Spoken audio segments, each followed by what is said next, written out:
আপনি কি ভাগ্যবান? জেফ বেজোসের এই সহজ প্রশ্ন আসলে তিনটি মূল গুণ খোঁজার চালাকি উপায়। ১. নম্রতা।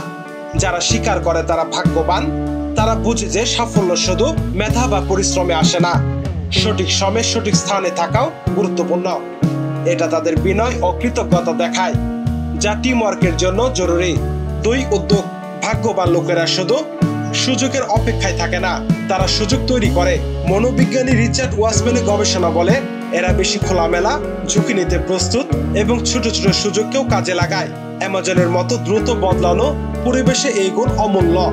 ৩. আশাবাদ। যারা নিজেদের ভাগ্যবান বলে তারা বিশ্বাস করে যে ভালো কিছু ঘটবে। এই ইতিবাচক দৃষ্টিভঙ্গি তাদের চ্যালেঞ্জ মোকাবেলা করতে এবং ব্যর্থতা থেকে শিখতে সাহায্য করে।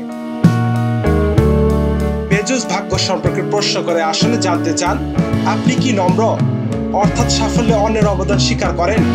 আপনি কি উদ্যোগী, এর মানে হলো সুযোগ তৈরি করতে জানেন?